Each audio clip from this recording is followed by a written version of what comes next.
Bonjour tout le monde, bienvenue à un autre épisode de Autour de la ligne. Mon nom est Annick Lemire et je suis en compagnie de Shane Gaumont. Comment ça va, Shane? Top shape, ça va très bien, Annick, et toi? Ah, pas si pire. On a eu quelques nouvelles cette semaine, donc on va sauter directement là-dedans pour vous autres. Je pense que la première qu'on peut parler, c'est un ancien Canadien qui prend sa retraite, Andrew Shaw. Ben oui, c'est triste quand même parce qu'il prend sa retraite à cause des commotions cérébrales. Mais je sais pas s'il a vu notre épisode avec Daniel Carcillo, mais je pense que c'est la bonne décision pour lui. Écoute, il a une belle famille à la maison, puis il a eu une bonne carrière, 2 Coupes Stanley, c'est Ah assez oui. bon. Donc, moi, je suis bien content pour lui. Il prend une bonne décision, à mon avis. Ah, 100%. Tu sais, comme qu'il a dit dans son vidéo qu'il a mis, j'ai eu de la misère à le regarder un peu. Là, tu sais, c'est triste à voir. Tu vois qu'il n'est pas prêt. Il est jeune, il était encore 29 ans. Mais, Mm. comme qu'il a dit, les docteurs ils ont suggéré que, écoute, c'est le temps. Tu devrais prendre puis la considérer. Je pense que ça fait quoi? Comme 7-8 commotions qu'il a facilement. Puis comme tu as dit, on veut pas que ça soit une autre répétition de Dan Carcillo. Puis même Dan, il a écrit aussi sur Twitter disant comme, écoute, je suis content que tu as pris la bonne décision. Donc, on lui souhaite une très bonne retraite. Puis, comme tu as dit, tellement une belle famille aussi que, écoute, enjoy le temps que tu as avec ta femme et tes enfants. Puis, s'il est capable de se rendre peut-être dans l'organisation d'une façon ou d'une autre, on y souhaite, c'est sûr. Ben oui, 100%. À part de ça, on a plusieurs blessures à travers la ligue. Ça te tente de nous faire un petit breakdown de ça? Ben oui, on va commencer évidemment par le Canadien, hein, Carey Price, commotion cérébrale. On ne sait pas combien de temps ça va y prendre pour revenir. On espère que c'est pas trop long. Mais au moins, on ne l'a pas perdu pour toute la saison, comme d'autres joueurs. Là, Nikolai Ehlers des Jets, terminé pour la saison après un coup de Jake Muzzin.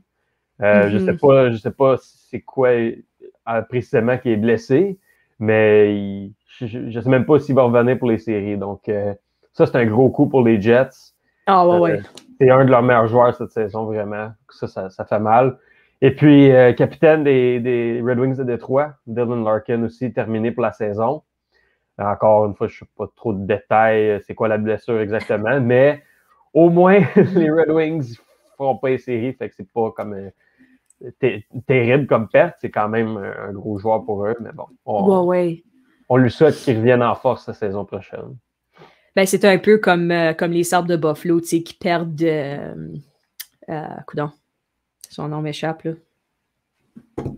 Jack Eichel. Capitaine. Jack Eichel, merci. Head boy, pas réveillé à matin. Qui perdent des gros morceaux, eux autres aussi, mais c'est officiellement, je pense, la première équipe qui est éliminée. Donc, c'est le bon qu'ils prennent le temps qu'ils ont besoin pour faire le rétablissement et être prêts pour la saison prochaine. Dépendant quand ça commence, là, t'es sûr qu'ils ont le temps au moins de pogner un petit rehab, comme qu'on dit. Puis, j'ai remarqué récemment, ça vient juste d'être annoncé que Noah Hanifin, qui a quitté le match l'autre soir contre Montréal, lui, apparemment, sa saison est terminée aussi. Pas de détails sur quoi, mais quand on regarde la reprise du jeu, on dirait qu'il est tombé, qu'il s'est frappé la tête. Ouais. Tu vois comme sa tête quasiment bouncée sur la glace. Donc, on espère que c'est pas rien de trop sérieux pour lui non plus. C'est un gros joueur pour Flame. Ouais, c'est ça. C'était bizarre à voir parce que une couple de matchs, on dirait qu'il s'avait disloqué l'épaule. Il se prenait l'épaule, puis finalement, il est revenu. C'est bizarre au bout. On pense qu'il y a une grosse blessure. Il revient, après ça, il tombe bizarre, puis là, il est fini. C'est ça le hockey, hein? Ça arrive, c'était pas comme si c'était un coup cochon non plus sur le play, c'était juste un clean hit, puis je pense que c'est juste la façon qu'il a tombé, moi, malheureusement. Là. Mais écoute, on leur souhaite tous des bons rétablissements, c'est certain. À part de ça va pas trop bien au New Jersey non plus. Pas du tout. Écoute, c'est 10 défaites d'affilée. Là, je pense que ça ressemble un peu aux Sabres de Buffalo. Je ne sais pas s'ils vont pour le record, là, aux autres ici. Mais non, c'est justement les deux équipes, Sabres de Buffalo puis Devils de New Jersey, c'est les deux premières équipes mathématiquement éliminées des séries. Donc, c'est sûr qu'on le voyait venir, mais bon, là, c'est confirmé. Puis, c'est pas le fun d'être un fan de ces deux équipes-là présentement. Ça va pas très bien. Ah non, pas du tout. Puis, on a P.K. Subban aussi qui est pris du COVID à New Jersey. Donc, on espère que ce ne sera pas une éclosion là aussi comme à Vancouver où c'est tous les joueurs qui sont affectés par après. Mais il a posté une vidéo disant qu'il allait quand même assez bien à travers de tout ce qui se passe. Puis, de la part de Habsonite aussi, on a fait Dale lui envoyer un message de bon rétablissement, puis on espère qu'il va s'en sortir correct, puis ça sera pas trop un gros... trop long pour qu'il se rétablisse, c'est sûr, parce que les autres aussi, c'est une grosse perte, c'est sûr. Ben oui. À part de ça, pour les séries éliminatoires qui s'en viennent quand même à grands pas, là, on a Vegas qui est la première équipe confirmée, suite de Colorado et Minnesota.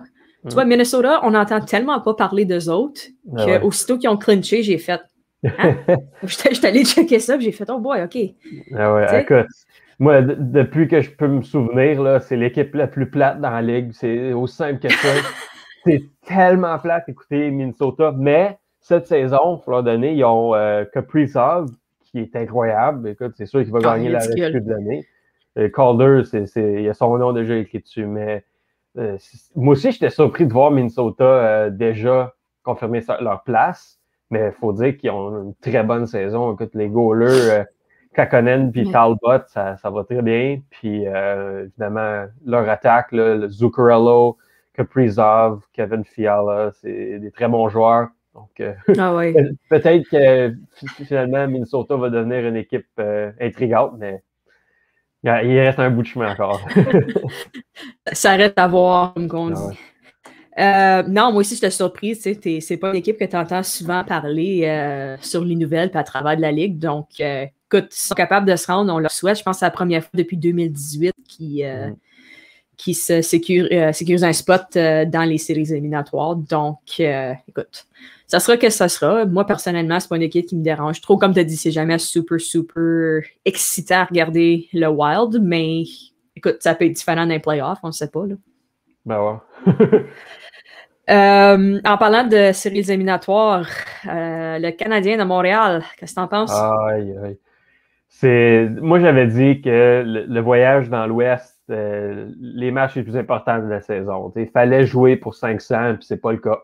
On a déjà perdu 3 matchs, trois matchs très importants. À soir, pas le choix de gagner. C'est primordial parce que sinon, on est vraiment dans l'eau chaude. Donc, gros match important ce soir, ouais.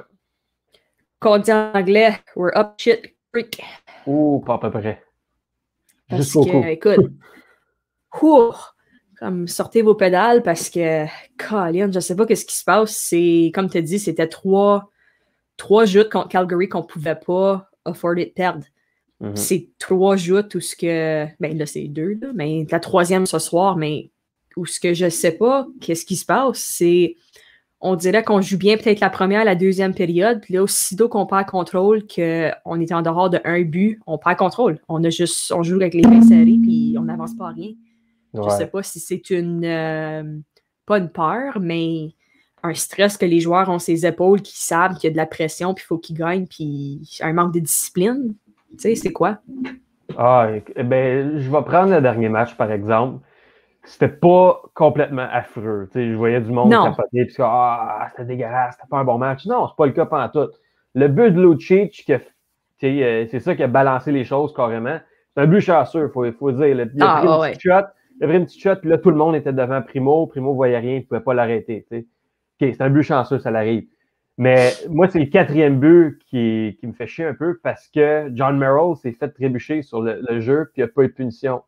C'était clair que c'était un slow foot. Le gars de Calgary, il est passé, donné un coup de pied dans le pied de Merrill, planté, puis là, c'est un 2 contre 1. Fait que, des moments comme ça, on peut pas rien faire. C'est les arbitres vraiment qui ont manqué le jeu là-dessus. Puis ça l'a carrément viré le match, là, mais maudit Johnny Gaudreau, le premier but, ça, c'était trop beau, faut lui donner. C'est un Major League shot, là, comme faut qu'il donne, c'était un maudit beau but. Puis écoute, j'ai quand même apprécié la façon que Primo il a joué pour sa première jeu de l'année. Je trouve qu'il a super bien joué. J'y enlève pas le fait de ça. Je trouve que, écoute, si ça n'aurait pas été pour des mauvais buts, puis je vais pas dire des mauvais buts, des buts chanceux pour les Flames, on avait une chance d'être dans le match. Comme tu as dit, tant qu'à moi, ça va donner un slow foot sur ce but-là aussi, puis j'étais un petit peu encore bandé sur le fait que ça n'a pas été callé. Je dis pas que ça l'aurait pu changer toute la game, mais on sait jamais, là, tu sais. C'est ça. C'était le but d'assurance. Dans le fond, c'est ça qui leur a donné le but d'avance. À être un match de un but d'écart, ça donne encore de l'espoir, puis on peut en faire un push. Mais là, on n'avait plus de chance. 2 buts d'écart, puis c'est un but qui n'aurait jamais dû arriver. Donc, ce soir, j'espère qu'on prend ça comme motivation. Ça va nous donner de l'énergie, puis on sort en Lyon. C'est ça qu'il faut. Ah ouais, c'est sûr. Puis là, il y a une couple de facteurs qu'il faut prendre en considération à soir aussi. Donc, le Tatar qui est jour à jour, on ne sait pas qu'est-ce qui se passe avec lui. On dit que c'était blessure au bas du corps. On n'a aucune idée. Tu as Byron aussi qui est jour à jour. On ne sait pas ce qui se passe avec lui. Puis tu as Drouin où les seuls détails qu'on a eus, c'est qu'il ne se sentait pas bien, mais ce n'était pas relié au COVID. Donc, est-ce qu'il se sent assez bien pour revenir à soir? Est-ce que tu gardes Gustafsson comme 7e joueur? Qu'est-ce que tu fais avec ta lignée à soir? Là, ouais. Moi, c'est sûr que je garde Gustafsson dans l'alignement. Écoute, il y a eu 2 passes au dernier match. Moi, je trouve qu'il a joué un très bon match. Là, ouais. Déjà, il y a 2 passes. Puis sur le power play, je trouve qu'il a bien joué aussi. C'est ça sa spécialité. Hein, fait qu'il faut l'utiliser. Puis ça donne une chance aussi de mettre Weber avec Petrie sur l'autre unité de power play. Puis ça, je trouve que ça marche bien d'habitude. Ouais. Mais ça va être intéressant de voir. Je sais que c'est toi et Drew Dix qui font le pre-game show. Est-ce que c'est la soirée Cole Caulfield? Écoute, the stars are aligned. Hein?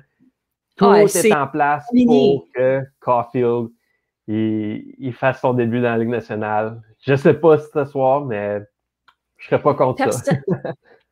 Écoute, j'ai 2 façons que je le vois, puis je l'ai dit souvent aussi sur les médias sociaux, puis Dale aussi l'a dit, que, écoute, oui, il peut nous aider, le fait qu'il peut scorer des buts, on a besoin, 100%. Mais est-ce que scorer des buts, c'est le seul problème avec l'équipe en ce moment? Pour moi, non.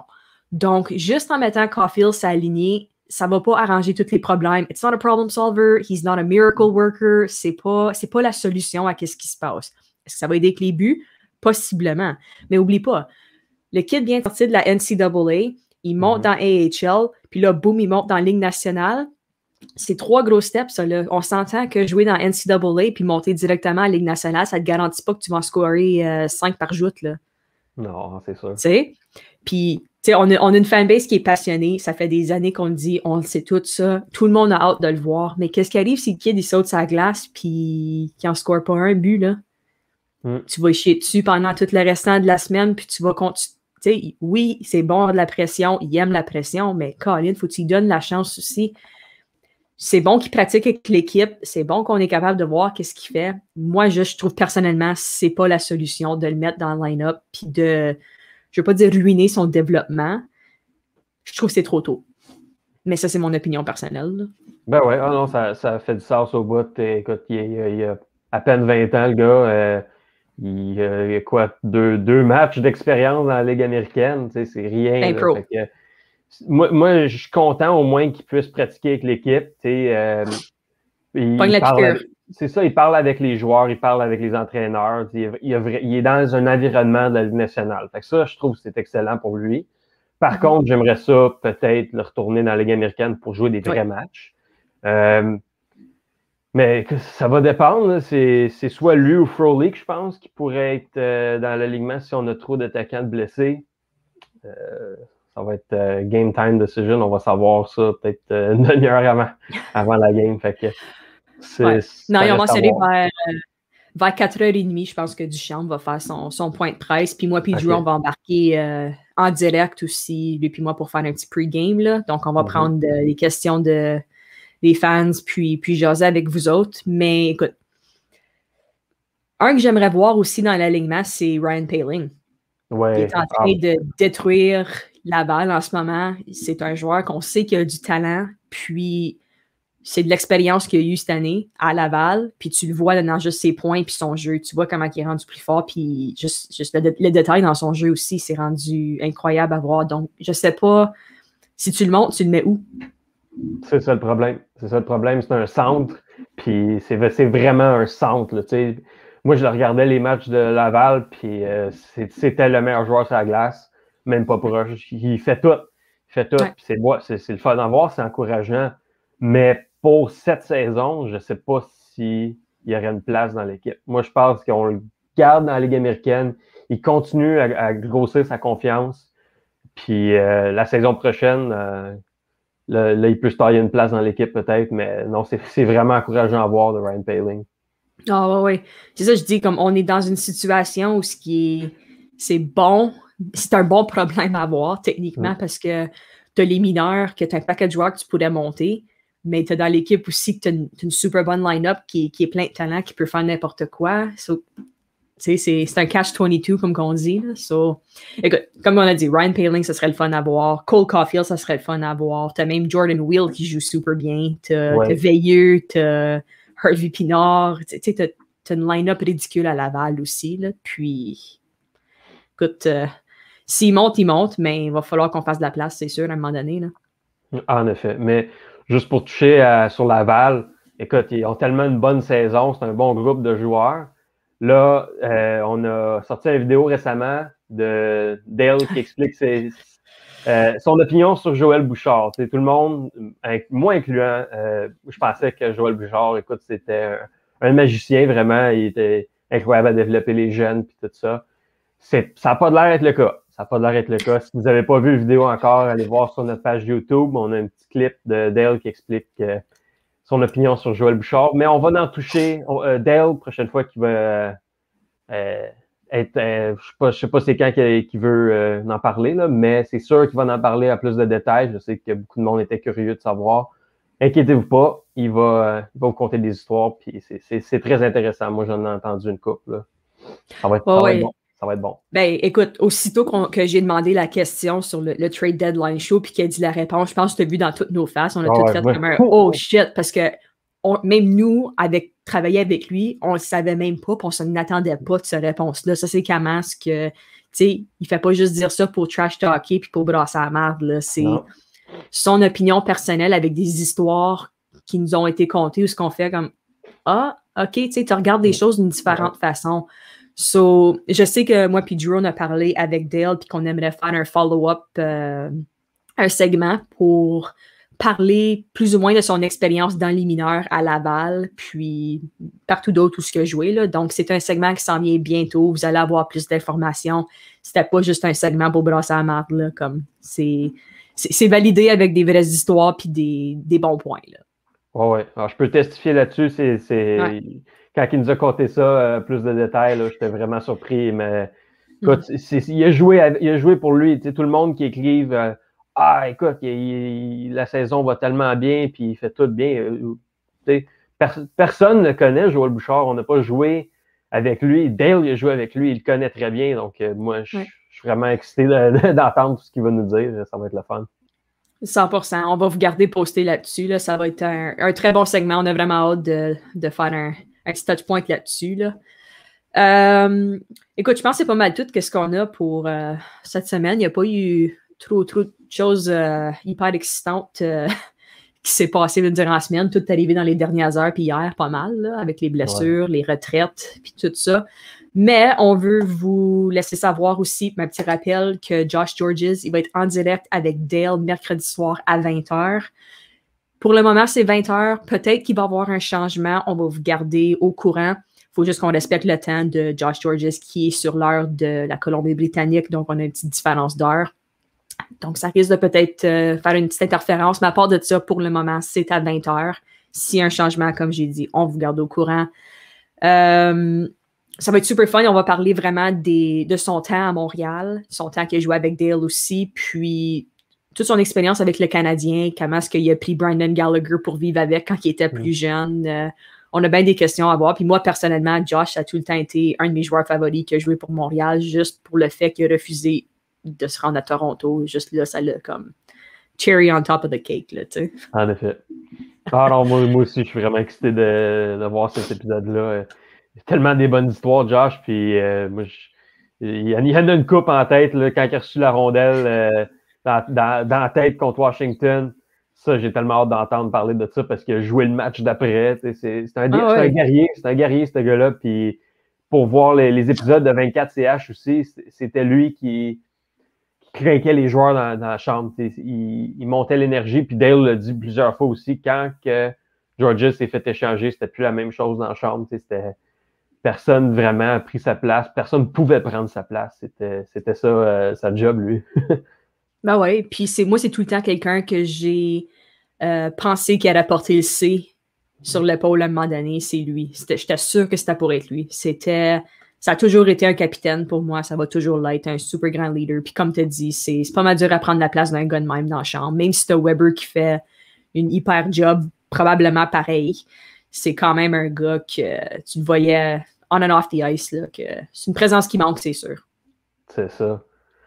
Là, il y a d'autres émissions aussi qui s'en viennent. Oui, c'est ça, j'étais pour te dire. Ça te tente de nous donner un petit heads-up de tout ce qui est, là? Certainement. Écoute, vendredi, on a un autre Crushing Cans avec Brandon et Derek Weiss.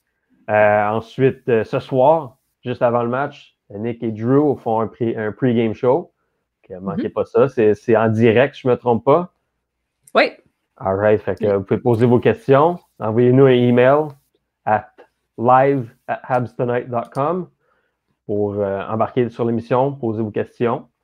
Puis, peut-être un post-game, on ne sait pas encore. Si on je suis pas mal sûr. Ouais, je suis pas mal sûr qu'on va avoir Brandon et Drew qui font un post-game ce soir. Ça va être confirmé dans les prochaines heures. Si oui, on va vous mettre un lien, là, mais je suis pas mal sûr que ça a été confirmé. Là, à moins qu'il y ait un gros changement. Là. C'est ça, on ne joue pas à 10 h ce soir. Fait que je pense qu'on va être encore réveillé à la fin de la game. Mais ouais, early game. Ah, c'est pas mal tout, je ne me trompe pas. Ouais, je pense que la seule affaire qui va peut-être changer aussi, c'est Crushing Cans vendredi. Je pense que ça va peut-être être en direct pendant la joute. On va peut-être avoir une coupe de drink pendant qu'on écoute la game, puis avoir du monde qui vient jaser avec nous autres. Ça va être confirmé, ça aussi encore. Là, mais je pense que ça va être un petit peu plus interactif pendant la joute vendredi. Ça devrait être le fun. Les boys, ils ont tout le temps du fun avec des différentes personnes qui viennent. La semaine passée, c'était Drew. Cette semaine, je ne sais pas c'est qui va embarquer dessus, là, mais on risque d'avoir quelqu'un d'autre cette semaine. All right, cool. Bon, ben écoute, comme que Shane a dit, abonnez-vous à notre chaîne YouTube puis faites sûr de nous suivre sur tous nos réseaux sociaux, à Habs Tonight. Puis, écoute, on se revoit la semaine prochaine. À la prochaine. Ben oui, merci. Salut.